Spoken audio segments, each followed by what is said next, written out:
అందరు లెక్క డ్యూటీకి పోయి టైం కాగానే ఇంటికి రావాల్సినోళ్ళు ఏడ లాపర్వా జరిగేనో ఏడ ఫాల్ట్ జరిగేనో ఇంతమంది పానాలు వాయే ఏమని చెప్పాలే సంగారెడ్డి జిల్లా పాషమైలారంలా ఓ కెమికల్ కంపెనీల పేలుడు జరిగి 13 మంది పానాలు పోయినాయి.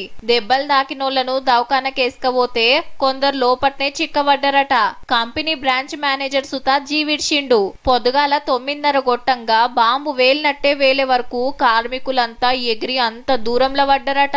విస్ఫోటనం జరిగినప్పుడు ఆల్మోస్ట్ పాషమైలారం ఎంటర్ ఒక 5-6 కిలోమీటర్స్ వరకు ఈ వైబ్రేషన్ కంగారు పడ్డారు అందరూ. సో దానికి చాలా మంది పక్క నుంచి పారిపోయారు. 4 అంతరాల ఆఫీస్ బిల్డింగే కూలిపోయిందంటే చూడుండ్రిగా. కెమికల్ కంపెనీ అయ్యే వరకు ఘాటైన వాసన పొగ గమ్మేసింది చుట్టుముట్టు.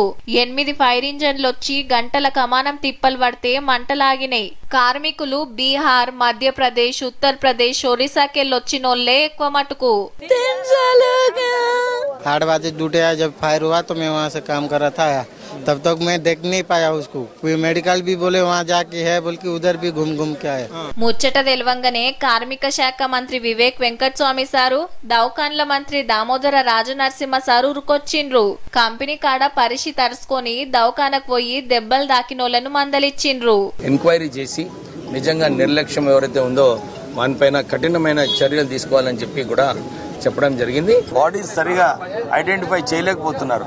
సో దీన్ని DNA టెస్ట్ చేసినప్పుడే మనకు కరెక్ట్ మంచి ఎవరు అని చెప్పి మనకు తెలుస్తుంది. కాలం చేసినోళ్లకు సంతాపం తెలిపి వాళ్ళ కుటుంబాలకు 2 లక్షలు, దెబ్బలు దాకినోళ్లకు 50,000 రూపాయలు సాయం చేస్తామన్నాడు ప్రధానమంత్రి మోడీ సారు. కంపెనీలతో మాట్లాడి ఎక్కువ సాయం అందేటట్టు చేస్తదట మన సర్కార్గిన. ఇంత పెద్ద ప్రమాదం ఎట్లా జరిగిందో తెలుసుకుంటానికి జరంత టైం పడుతుందట.